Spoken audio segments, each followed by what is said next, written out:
Good morning. आज आपण TY BCom या वर्गातील निर्यात विपणन या विषयातील निर्यात सवलती व प्रलोभने या घटकातील भारतीय निर्यातदारांना दिल्या जाणाऱ्या संस्थात्मक सुविधा ज्या आहेत त्यांचा अभ्यास करणार आहोत. जागतिक स्पर्धेमध्ये भारतीय वस्तू टिकल्या पाहिजेत.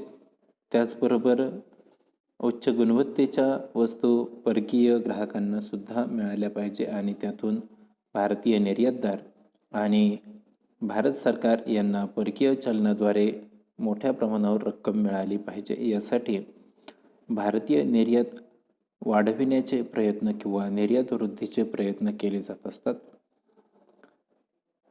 भारतीय निर्यातदारांनी जास्तीत जास्त निर्यात करावी यासाठी त्यांना काही सुविधा किंवा सवलती दिल्या जात असतात, काही प्रलोभनं दिली जात असतात आणि त्या माध्यमातून भारतीय निर्यातदार नेहमीच उच्च गुणवत्तेच्या आणि जास्तीत जास्त वस्तू इतर देशांना निर्यात करू शकतात.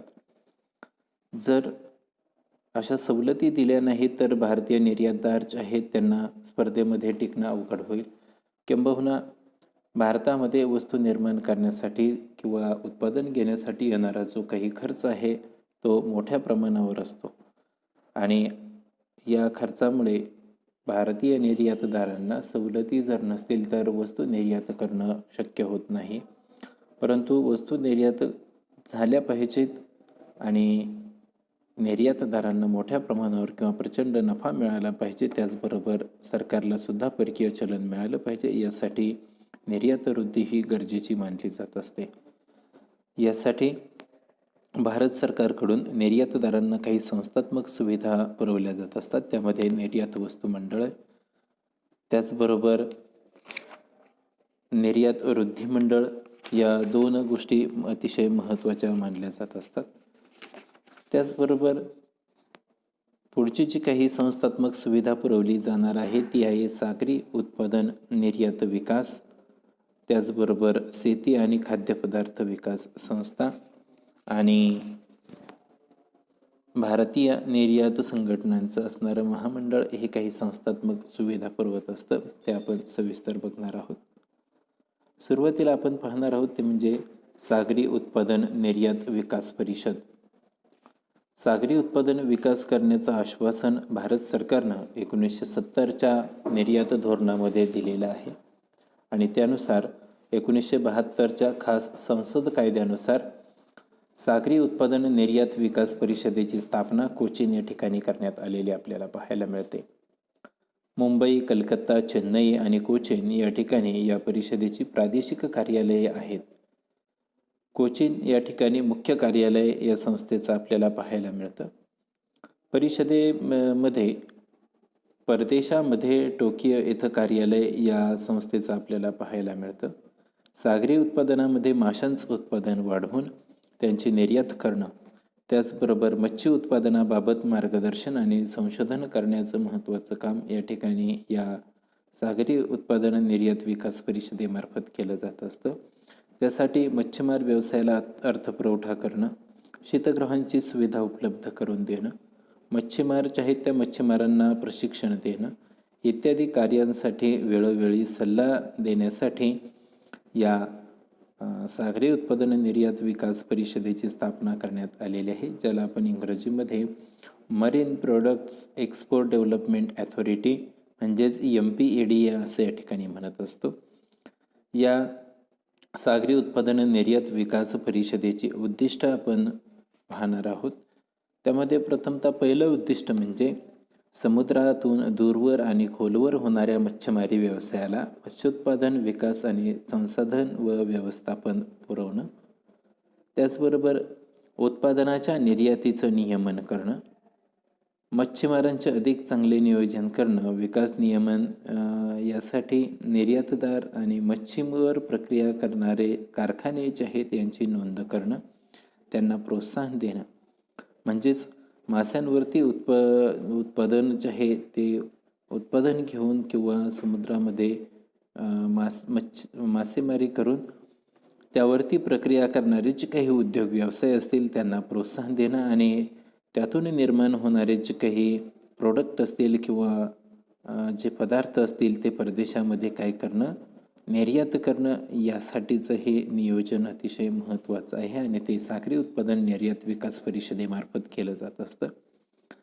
त्याचबरोबर निर्यातीच्या दृष्टिकोनातून कोळंबी शेतीचा विकास करून निर्यात उत्पादनामध्ये वाढ करणं हाही एक महत्त्वाचा उद्देश या ठिकाणी या विकास परिषदेचा आपल्याला पाहायला मिळतो.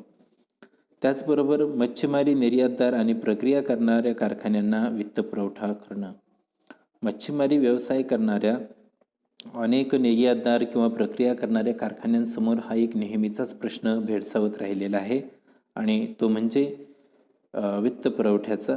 कारण पैशाअभावी अनेक निर्यात संस्था किंवा निर्यातदार जे ते मोठ्या प्रमाणावरती अशा सागरी उत्पादनांचं जी काही प्रक्रिया असेल ती करत नाहीत किंवा निर्यातीची प्रक्रिया जी आहे ती पुरेशी करत नाहीत किंवा ज्याला आपण म्हणतो की समाधानकारक अशी निर्यात त्यातून आपल्याला ती करताना दिसत नाही.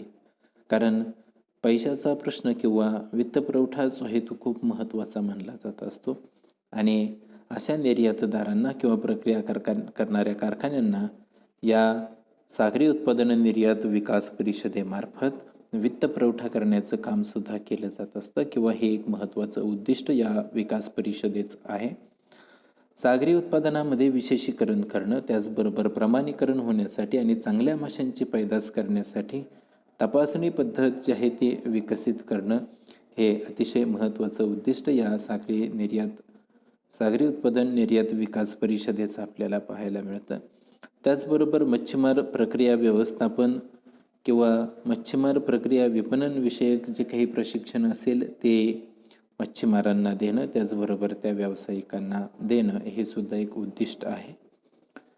त्याचबरोबर आंतरराष्ट्रीय व्यापार जत्रेमध्ये हे विकास परिषद जी आहे ती सहभाग घेत असते. त्यामुळं काय होतं की भारतीय सागरी उत्पादनास परदेशामध्ये प्रसिद्धी मिळत असते. त्याचबरोबर MPED अंतर्गत मच्छीमार करणाऱ्या जहाजांची नोंदणी करणं, त्यावर प्रक्रिया करणारे कारखाने, साठवणूकगृहे, निर्यातदार यांची नोंदणी करणं इत्यादी कार्य MPED करावं लागत असतं. सागरी उत्पादनांची निर्यात वृद्धी हे लक्ष ठरवून ही परिषद कोरडी मासे, गोठवलेली कोळंबी, डबाबंद मासे, त्याचबरोबर माशांचे तेल अशा वस्तूंच्या बाबतीमध्ये निर्यात व्यवस्था करण्याचं काम या सागरी उत्पादन निर्यात विकास परिषदेमार्फत केलं जात असतं. भारतीय सागरी उत्पादनांची निर्यात जी आहे ती मोठ्या प्रमाणावर वाढलेली आपल्याला दिसून येते. भारत सध्या अमेरिका, जपान आणि युरोप इत्यादी देशांना सागरी उत्पादनांची निर्यात करत असतो आणि बाजारपेठ ठरवून निर्यात विषयक पावले जे आहेत ते सध्या भारताकडून टाकलेले आपल्याला पाहायला मिळतात. यानंतर पुढील संस्थात्मक सुविधा जी आहे ती आपण पाहणार आहोत, ती म्हणजे शेती आणि खाद्यपदार्थ विकास संस्था. भारतीय निर्यातदारांना शेती व खाद्यपदार्थ विकास संस्थेमार्फत काही सुविधा पुरवल्या जात असतात, जेणेकरून भारतीय शेती आणि खाद्यपदार्थ निर्माण करणाऱ्या ज्या काही संस्था असतील यांना मोठ्या प्रमाणावरती त्याचा लाभ होईल. त्याचबरोबर निर्यातदारांना सुद्धा त्याचा लाभ होईल. शेती आणि खाद्यपदार्थ विकास संस्था, ज्याला आपण agriculture and process food products export development authority APEDA असं या ठिकाणी म्हणत असतो. या संस्थेचं अधिकृत कार्यालय जे आहे ते भारतामध्ये नवी दिल्ली या ठिकाणी आपल्याला पाहायला मिळतं. भारत सरकारच्या वाणिज्य मंत्रालयाला संलग्न अशी स्वयंपूर्ण ही संस्था निर्माण केलेली आहे आणि या संस्थेचं प्रमुख कार्य जे आहे ते म्हणजे भारतामध्ये असणारे उत्पादक, त्याचबरोबर जगामध्ये असणाऱ्या ज्या काही बाजारपेठा असतील या भारतीय उत्पादक आणि जागतिक बाजारपेठांमध्ये सौहार्दपूर्ण संबंध निर्माण करून देण्याचं प्रमुख कार्य या संस्थेचं आहे. शेतमाल आणि खाद्यपदार्थ यांच्या निर्मितीमध्ये वाढ करून परकीय चलन मिळवण्याच्या उद्देशानं ही शेती आणि खाद्यपदार्थ विकास संस्था जी आहे ती भारत सरकारनं स्थापन केलेली आहे. कृषी उत्पादनं जी आहेत त्या कृषी उत्पादनाचा खाद्यपदार्थांचा दर्जा व गुणवत्ता जी आहे ती चांगली ठेवण्यासाठी ही संस्था जी आहे ती निर्यातपूर्व तपासणी करत असते. म्हणजे माल निर्यात करण्याच्या अगोदरच त्याची पुरेपूर तपासणी केली जात असते किंवा त्याची गुणवत्ता जी आहे ती गुणवत्ता, त्याची किंमत ही तपासून पाहिली जात असते. विशेष करून निर्यात केल्या जाणाऱ्या वस्तूंचे गुणधर्म, त्याचबरोबर त्याचा असणारा रंग, त्याची असणारी चव, आकार या बाबतीमध्ये ही तपासणी केली जात असते. निर्यातविषयक आणि आंतरराष्ट्रीय बाजारपेठांविषयी सर्व जी काही माहिती असेल ती निर्यातदारांना देण्याचं सुद्धा कार्य या शेती आणि खाद्यपदार्थ विकास संस्थेचं आपल्याला पाहायला मिळतं. म्हणजेच परदेशी बाजारपेठांमध्ये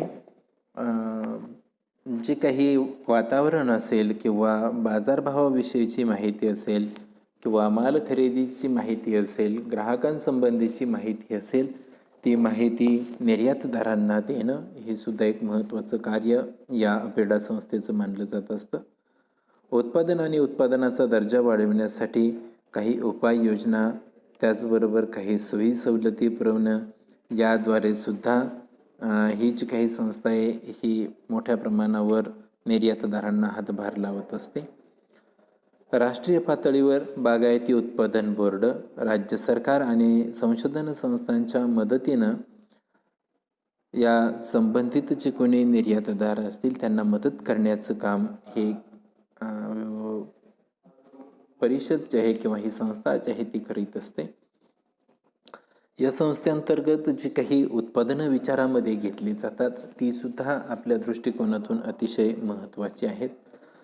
त्यामध्ये दुधाचे असणारे पदार्थ, दूध किंवा दुधापासून जे काही दुग्धजन्य पदार्थ तयार केले जात असतात त्यांचा समावेश या उत्पादनांमध्ये आपल्याला पाहायला मिळतो. त्यानंतर मांस आणि मांस उत्पादनं, पोल्ट्री आणि पोल्ट्री उत्पादनं, फळे आणि भाजीपाला, त्याचबरोबर बेकरी उत्पादनं, कोको आणि त्यापासून बनवलेले पदार्थ, त्याचबरोबर मध, गूळ, साखर उत्पादनं, गहू, तांदूळ यासारखी अन्नधान्य, काजू, शेंगदाणे, वनौषधी, औषधी वनस्पती, त्याचबरोबर शेती क्षेत्रामध्ये म्हणजेच बागायती क्षेत्रामध्ये उत्पादित झालेली सर्वच उत्पादनं, मद्यार्क आणि अमद्यार्क पेये जे आहेत त्यांचाही समावेश यामध्ये आपल्याला पाहायला मिळतो.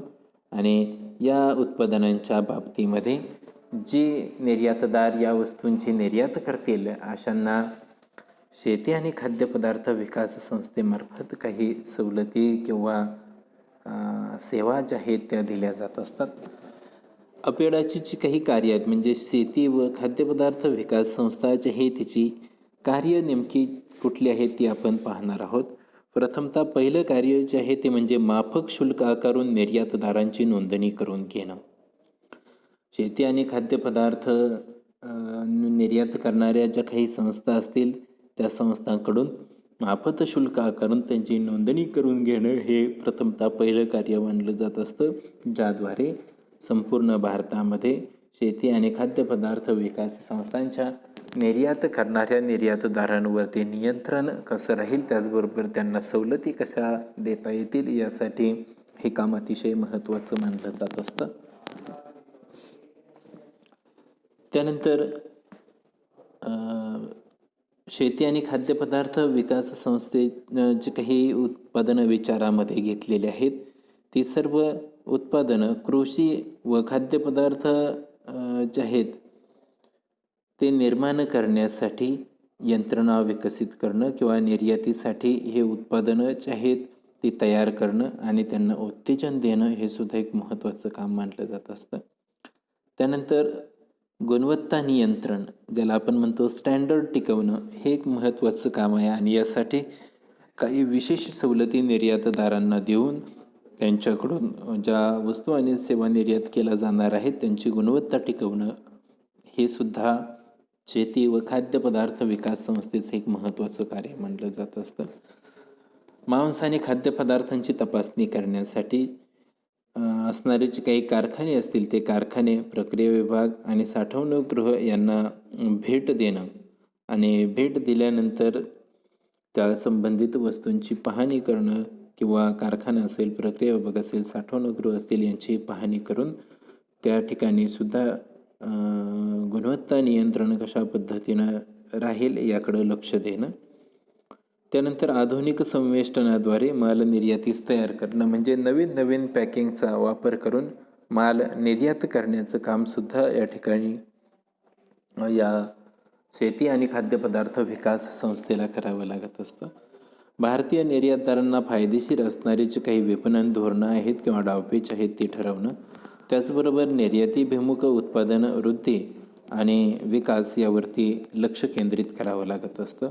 किंवा ही जी काही संस्था आहे शेती आणि खाद्यपदार्थ विकास संस्था ही आपोआपच निर्यातीभिमुख उत्पादन वृद्धी आणि विकास यावरती लक्ष केंद्रित करत असते. त्याचबरोबर अशा प्रकारच्या उद्योजकांकडून सांख्यिकी आणि इतर माहिती गोळा करून ती प्रसिद्ध करणं जेणेकरून त्याचा लाभ सर्वच निर्यातदारांना आणि उत्पादकांना होईल.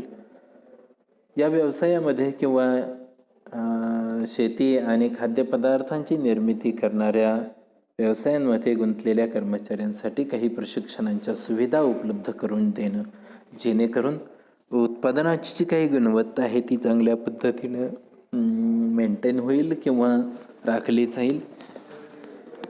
यासाठी ही शेती आणि खाद्यपदार्थ विकास संस्था जी आहे ती महत्त्वाचं असं काम करत असते. यानंतर भारतीय निर्यात संघटनांचे महामंडळ जे आहे ते कशा पद्धतीनं संस्थात्मक सुविधा पुरवतं किंवा सेवा पुरवतं ते आपण पाहणार आहोत.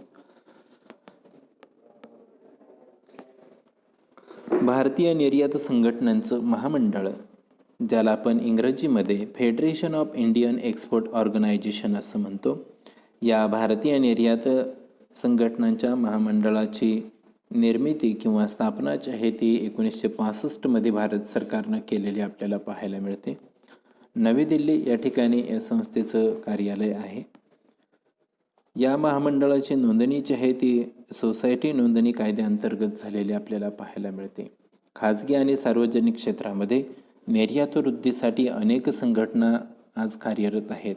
या सर्व संघटनांमध्ये किंवा या सर्व संघटनांच्या कार्यक्रमांमध्ये एकवाक्यता राहणं गरजेचं आहे आणि ती एकवाक्यता राहावी, तसंच सर्वांची माहिती एकत्रित संकलित व्हावी या उद्देशानं भारत सरकारनं या महामंडळाची स्थापना वाणिज्य मंत्रालयाच्या मदतीनं केलेली आपल्याला पाहायला मिळते. सर्व निर्यात संघटनांना या महामंडळाचं सभासदत्व दिलं जात असतं आणि ते सक्तीचं केलेलं आहे. भारतीय सरकार किंवा भारतीय शासन आणि निर्यातगृह जे आहेत यांच्यामधील दुवा म्हणून हे महामंडळ कार्य करीत असतं. देशामध्ये सार्वजनिक क्षेत्रामध्ये असणाऱ्या संघटना म्हणजेच निर्यात वृद्धी मंडळ, निर्यात वस्तू महामंडळ किंवा निर्यात पत आणि हमी महामंडळ, ज्याला आपण ACGC असं म्हणतो. त्याचबरोबर औद्योगिक विकास बँका, व्यापारी बँका, रिझर्व्ह बँक ऑफ इंडिया, त्याचबरोबर विदेशी व्यापार भारतीय संस्था, वाणिज्य मंडळं आणि इतर ज्या काही व्यापारी संघटना आहेत या सर्वांना हे महामंडळ एकत्र आणत असतं. या सर्वांच्या एकत्रीकरणामुळं निर्यात वृद्धीच्या प्रयत्नांमध्ये एक वाक्यता राहत असते आणि समन्वयसुद्धा आपल्याला दिसून येतो. देशामध्ये सर्व ठिकाणी निर्यातीचं वातावरण निर्माण करण्याचं महत्त्वपूर्ण काम ही महामंडळं करत असतात आणि या भारतीय निर्यात महामंडळांचे जे काही कार्य आहेत ते आपण सविस्तररित्या पाहणार आहोत. त्यामध्ये प्रथमतः सर्व भारतीय संघटनांच्या कार्यक्रमांचं समन्वय निर्माण करणं हे पहिलं कार्य या महामंडळाचं आपल्याला पाहायला मिळतं.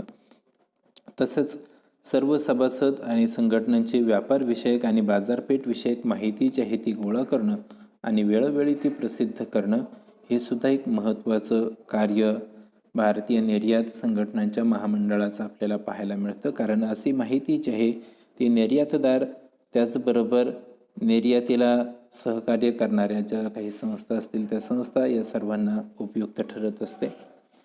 सर्व निर्यातदार आणि त्यांच्या असणाऱ्या ज्या काही संघटना आहेत त्या संघटनांना समान आणि एकाच प्रकारची सेवा पुरवणं हे सुद्धा एक महत्त्वाचं उद्देश आणि कार्य या भारतीय निर्यात संघटनांच्या महामंडळानं मांडलेलं आपल्याला पाहायला मिळतं. निर्यात व्यापार आणि वृद्धी यावरती चर्चा करण्यासाठी राज्य सरकार आणि केंद्र सरकारच्या प्रतिनिधींची चर्चासत्र आयोजित केली जात असतात किंवा आयोजित करण्यामध्ये भारतीय निर्यात संघटनांचं महामंडळच आहे ते पुढाकार घेत असतं आणि केंद्र सरकार आणि राज्य सरकार यांच्यामध्ये काही चर्चा घडवून निर्यातीमध्ये वृद्धी कशी करता येईल याचा विचार केला जात असतो. जी काही परकीय व्यापार धोरण ठरवलं जातं त्या परकीय व्यापार धोरणामध्ये अशा गोष्टी ज्या आहेत त्या मांडल्या जात असतात आणि त्यांना मान्यता मिळवून देण्याचं काम या ठिकाणी केलं जात असतं. आंतरराष्ट्रीय बाजारपेठांमध्ये मालाची प्रसिद्धी करून जगाच्या कानाकोपऱ्यापर्यंत भारतीय उत्पादनं जी आहेत ती पोहोचवणं, त्याचबरोबर भारतीय निर्यातदारांना परकीय बाजारपेठांमध्ये व्यापार करत असताना येणाऱ्या ज्या काही अडचणी असेल त्या अडचणींचा सामना करण्यासाठी किंवा त्यांना त्या अडचणींचं सोल्युशन करण्यासाठी मदत करणं हे सुद्धा एक महत्त्वाचं काम या संस्थेचं आहे. त्याचबरोबर खरेदीदार आणि आयातदार यांचा मेळावा आयोजित करणं, परदेशी किंवा परकीय बाजारपेठांमध्ये असणारे जे काही खरेदीदार असतील त्याचबरोबर भारतातून वस्तूंची निर्यात करणारे निर्यातदार असतील यांच्यामध्ये जसं समन्वय असणं गरजेचं आहे तसंच भारतामध्ये सुद्धा भारतातले असणारे निर्यातदार आणि भारतामधील असणारे आयातदार यांचंसुद्धा समन्वय राहणं गरजेचं आहे आणि त्यासाठी भारतीय निर्यात संघटनांचं महामंडळ जे आहे ते काम करत असतं. त्याचबरोबर निर्यात व्यापारावरती सभा परिषदा आणि चर्चासत्रांचं आयोजन करणं, त्यातून निघालेले जे काही निष्कर्ष असतील ते सरकारला पाठवणं आणि त्याची कार्यवाही कशी चांगली केली जाईल यासाठी प्रयत्न करणं हे सुद्धा एक महत्त्वाचं काम मानलं जात असतं. त्यानंतर भारतीय निर्यात संघटनांचं महामंडळ जे आहे ते नेमकं कोणत्या सेवा पुरवतं तर निर्यातदारांना निर्यात वृद्धीसाठी परकीय दौरा आयोजित करण्यासाठी व्हिसा मिळवण्यासाठी शिफारस पत्र देणं, त्याचबरोबर भारतीय निर्यातदार जे आहेत त्यांना उत्पादन उगम प्रमाणपत्र देणं, सभासद निर्यातदारांना परकीय बाजारपेठेविषयीची जी काही आवश्यक माहिती असेल ती पुरवणं की ज्यामुळं त्यांना त्यांच्या समस्या सोडवता येतील. म्हणजेच या संघटनेचे जे काही सभासद निर्यातदार असतील त्या निर्यातदारांना परकीय बाजारपेठांची जी काही माहिती आहे ती त्यांना अगोदरच देणं गरजेचं असतं. त्याचबरोबर DGFT सार्वजनिक तक्रार निवारण समितीकडं पडून असलेले दावे या फेडरेशन ऑफ इंडियन एक्सपोर्ट ऑर्गनायझेशननं स्वतःकडे घेऊन ते निकालात काढणं हे सुद्धा काम महत्त्वाचं आहे आणि ते काम किंवा ते कार्य हे federation of Indian export organisation ही करत असते किंवा असे दावे स्वतःकडे घेऊन निकालामध्ये काढत असते. त्यानंतर सभासद निर्यातदार व आयातदार यांच्यामध्ये जागृती निर्माण व्हावी यासाठी federation of Indian export organisation काही न्यूज प्रकाशित करत असते. सर्व निर्यात वृद्धी संघटनांमध्ये जागरूकता निर्माण करण्याचं काम करत असते किंवा ही न्यूज जी आहे ती यासाठी प्रकाशित करत असते.